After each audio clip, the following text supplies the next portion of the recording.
Hi, I am Noman Ashraf. Welcome back to our channel देखकार.com, जहाँ पे हम लेटेस्ट कार का रिव्यूज़ करते हैं। इससे पहले कि हम रिव्यू को स्टार्ट करें, please like and subscribe to our channel. और आपको एक न्यूज़ ये भी देनी है कि हम लोग अपनी वेबसाइट पे काम कर रहे हैं। बहुत जल्द हमारी वेबसाइट लाइव होगी, जहाँ पे हम अपनी कार्स को बेच सकेंगे, ख़रीद सकेंगे और हमारा ब्लॉग पढ़ सकेंगे, जिसमें हम तमाम लेटेस्ट अपकमिंग कार्स और उनकी टेक्नोलॉजी को डिस्कस करेंगे। तो आज हम आपके लिए लाए हैं MG ZS। Let's go and look how it is.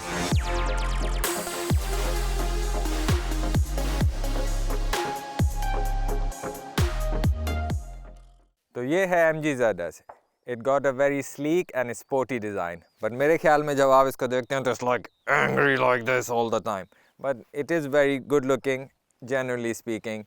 तो जो इसका डिज़ाइन है वो फुल टू टोन है एवरीवेयर। तो इसका जो ग्रिल है वो ब्लैक विद क्रोम, बम्पर भी ब्लैक विद क्रोम, और जो इसकी हेडलाइट्स है, हेडलाइट्स के अंदर हैलोजन बल्ब है और ये डे टाइम रनिंग लाइट्स जो full length of the headlight जाती है। And when you switch on the indicators is also the full length of the headlights.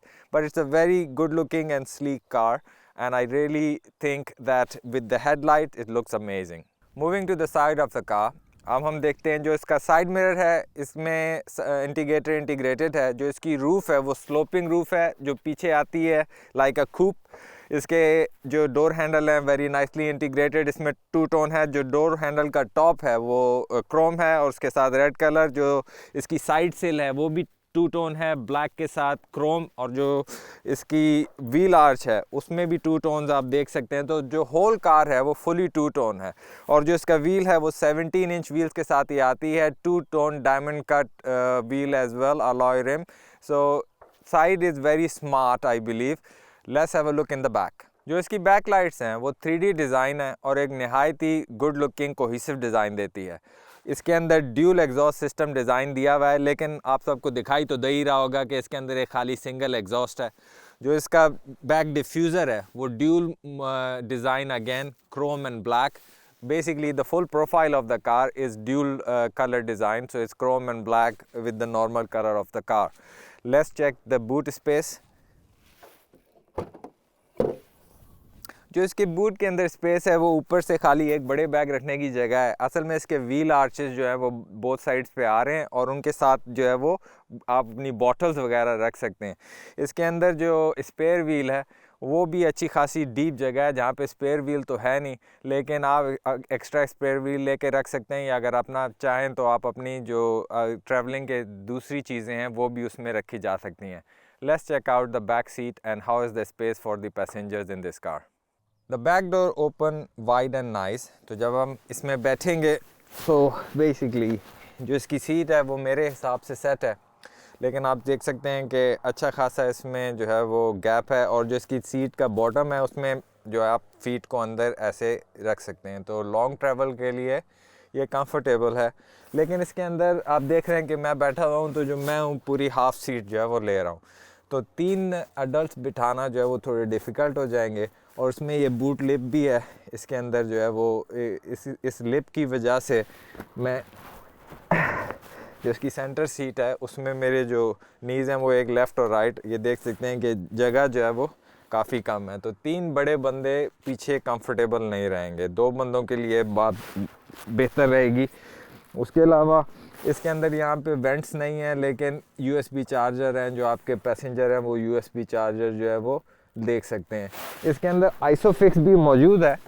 तो जो इसका आइसोफिक्स है चाइल्ड सीट के लिए, वो यूजुअली जो जर्मन कार वगैरह जो दूसरी कार है उसके अंदर इस तरीके से पूरा गैप होता है जहाँ आप आसानी से जो है वो उसको फिट कर सकते हैं। लेकिन इसके आइसोफिक्स के अंदर अगर आप ये देख सकें तो ये सिल्वर क्रोम बेसिकली जो है ये आइसोफिक्स के अंदर ऐसे उसको लॉक करता है चाइल्ड सीट को। तो ये इसका जो है इस तरीके से मेरे ख्याल में कंफर्टेबल नहीं रहेगा। लेकिन let's check the front now कि how it is for the driver and for the front passenger to sit in this car. तो मेरे पास जो 1.5 लीटर पेट्रोल मॉडल है, इसके अंदर यहाँ पे टेलीफोन वायरलेस चार्जिंग नहीं है, पर EV के अंदर यहाँ पे टेलीफोन वायरलेस चार्जिंग भी मौजूद है। फ्रंट में बैठने के बाद इसके अच्छे खासे जो डोर के अंदर कभी होल्स हैं उसमें आप 1 लीटर बोतल रख सकते हैं। उसके अलावा बाकी अगर आपने कोई चीज़ें रखती हैं तो उसकी अच्छी स्टोरेज भी मौजूद है। जैसे ये बैक ऑफ द हेयर अच्छे खासा, मतलब इतनी बड़ी तो नहीं है, मतलब कुछ चीज़ें आप रखी जा सकती हैं, वॉलेट वगैरह। जो इसका ग्लव बॉक्स है ये भी डिसेंट साइज़ है, इसके अंदर भी कुछ अपने कागजात वगैरह रखे जा सकते हैं। तो generally speaking it's a nice place. तो एक सिंगल बड़ा कप रखने के लिए और छोटा कप रखने के लिए जगह है। अगेन 360 टन्स के लिए हैंड ब्रेक भी मौजूद है, अगर आप चाहें कि 360 टन्स करें तो it's a good fun place to be. Let's I would say take it for a drive to see how it feels when you drive it on the road. Generally speaking जो ZS है it's a compact small nice car. तो जब आप इसको city में drive करेंगे तो इसका जो 1.5 लीटर इंजन है वो basically 113 brake horse power with 150 newton metres of torque. तो पुलिंग पावर जो है और सिटी ड्राइविंग के लिहाज से इज़ मोर देन इनफ। जो EV है that is a lot more better, क्योंकि उसके पास 174 bhp है, रेंज उसकी तकरीबन 400 kilometre for one charge, 440 kilometre पर one charge actually, and 280 newton metres of torque.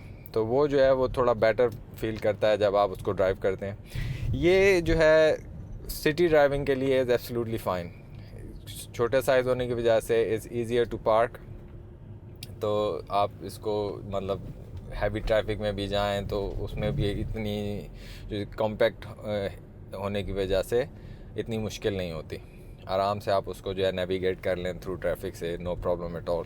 जो इसकी कंजम्पशन है सिटी के अंदर वो तकरीबन ये दे जाती है 35 माइल्स टू अ गैलन। सो एक गैलन के अंदर तकरीबन 4.7 लीटर पेट्रोल में 35 माइल्स, और हाईवे के अंदर तकरीबन 50 miles to a gallon. So it is well enough, but EV again is I think wins on this part as well, कि एक चार्ज में 440 किलोमीटर्स। बट ऑब्वियसली चार्जिंग का आपको थोड़ा देखना पड़ेगा कि हाउ इट इज़, कि आपके पास चार्जिंग इंफ्रास्ट्रक्चर है नहीं है घर के अंदर, क्योंकि अगर आप चार्जिंग पे लगाएंगे तो it will take quite a bit of time to charge itself. Other than that it's okay. So when you are driving this in the city तो इतनी रोड नॉइज़ नहीं है इसकी, लेकिन हाईवे पे निकलते हैं तो थोड़ी बहुत रोड नॉइज़ भी जो है वो देखने को मिल जाती है, सुनने को मिल जाती है एक्चुअली।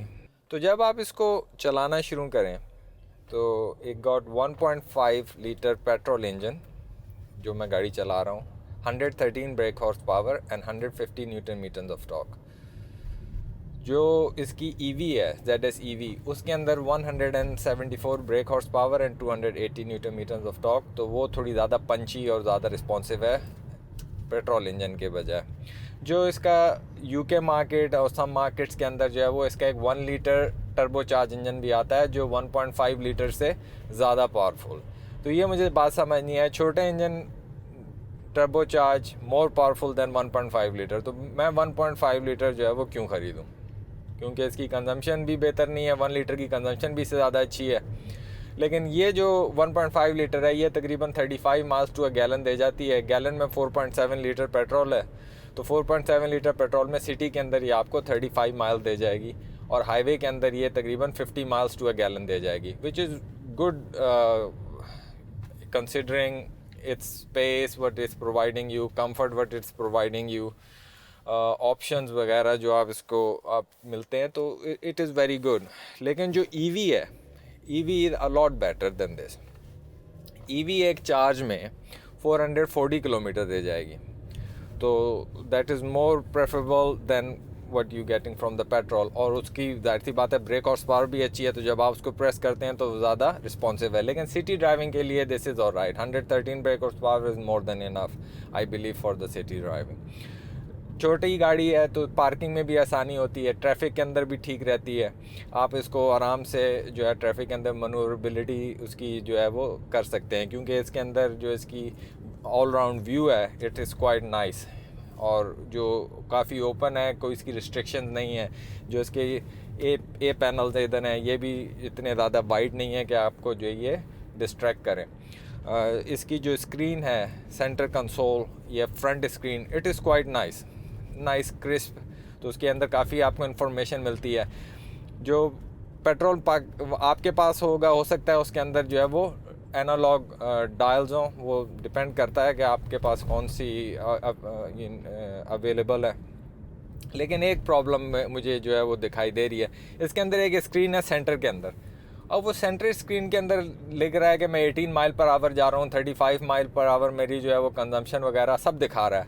लेकिन क्या नहीं दिखा रहा वो कि जो जर्मन गाड़ियाँ हैं और जो अलग जापानीज़ गाड़ी, उसमें ये होता है कि जो आपका नेविगेशन है वो आप मिडिल स्क्रीन में ला सकते हैं। अब जब स्क्रीन मौजूद है तो उसमें वो क्यों ऑप्शन नहीं है कि मैं उसको मिडिल स्क्रीन में ले आऊँ? ये ऑप्शन भी होना चाहिए था, लेकिन अब ये ऑप्शन नहीं है। चलें खैर, अब क्या किया जा सकता है, जो है वो सो है। लेकिन overall it's a good driving experience in the city. लेकिन जब आप इसको हाईवे पे लेके जाते हैं ना, तो फिर आपको पता लगता है कि यस, कि गाड़ी की जो ब्रेक हॉर्स पावर है वो थोड़ी सी कम है। क्योंकि जब आप ओवरटेक करने जाते हैं और जब आप उसको स्पीड उसकी प्रेस कर रहे हैं तो वो just it will not be available for you any time. तो जब भी आप उसको प्रेस करते हैं तो इज़ रियली स्ट्रगल्स। तो जो मोटरवेज है उसके अंदर ठीक है, लेकिन जो छोटी रोड है उसके अंदर जो है ये आपको थोड़ा सा प्रॉब्लम करेगी। क्या वो प्रॉब्लम करेगी आपके लिए कि जब आप किसी को ओवरटेक करेंगे तो आपको भी रियली केयरफुल रहना पड़ेगा, ताकि पता लगे, आपको अंदाज़ा के साथ जाए ना कि सामने से गाड़ी कितनी तेज़ आ रही है, तो अच्छा खासा गैप दे के आप इसको ओवरटेक करें, otherwise it can be dangerous. Other than that इसके जो ऑप्शन हैं very nice. You got adaptive cruise control in the EV. In 1.5 you don't have it. In the EV you also got the blind spot, lane change. तो कीमत के लिहाज से ये सारी अगर कंसीडर की जाए तो it is a quite nice car generally speaking. लेकिन मेरा ख्याल है कि किया स्टॉनिक और जो होंडाई की टुक्सन है, या iX35 भी थी पहले उसका नाम, तो डेफिनेटली वो भी आपको कंसीडर करनी चाहिए, क्योंकि it will be very close match. लेकिन उनकी कीमत थोड़ी ज़्यादा है, ये कीमत में थोड़ी सस्ती है। तो इन्हें डिपेंड करता है कि आप के बजट कितना है, क्या आप उसको अफोर्ड कर सकते हैं, नहीं कर सकते। But generally speaking I think this is a nice car to be. Travelling is good. अगर आपको ज़्यादा स्पोर्टियस ड्राइविंग नहीं चाहिए तो it is comfortable for the family. क्या मेरे इसके फाइनल वर्डिक्ट है ये, अब वापस पहुंचने वाले हैं, तो मैं आपको वापस पहुंच के बताता हूं कि what I really think about MG ZS। MG ZS एक नहायत ही शानदार और पायदार गाड़ी है। मेरा ख्याल है फैमिलीज़ के लिए तो ये बहुत ही सूटेबल है। इसकी कीमत के लिहाज से जो इसके ऑप्शंस हैं वो बहुत बेहतरीन है। इसको आप ज़रूर कंसीडर करें ख़रीदने के लिए। अगर आप चाहें तो मेरा जो ख्याल है किया स्टॉनिक या होंडा टुक्सन उसके साथ भी कंपेयर करें, लेकिन जो कीमत के लिहाज से ये आपको मुनाफे में रखेगी। तो जो इसकी पेट्रोल कंजम्पशन है वो लॉन्ग ड्राइव्स के लिए बेहतरीन है, सिटी के लिए भी बेहतरीन है। अगर आप EV ख़रीदें तो वो और अच्छी बात है, आपको और सस्ती पड़ेगी। लेकिन ओवरऑल जो मेरा एक्सपीरियंस है ZS के साथ वो बहुत पॉजिटिव है। दिखने में भी अच्छी है, चलने में भी बेहतरीन है और कंफर्ट भी मौजूद है। Thank you very much for watching our videos. Please do like and subscribe our video because that will take us a long way. हम आपके लिए इसी तरीके से बेहतरीन रिव्यूज़ लाते रहेंगे, और हमारी वेबसाइट के ऊपर भी अपनी एक नज़र ज़रूर रखें, क्योंकि बहुत जल्द वो भी आने वाली है। Thank you again, have a great day, I hope to see you soon, take care, bye.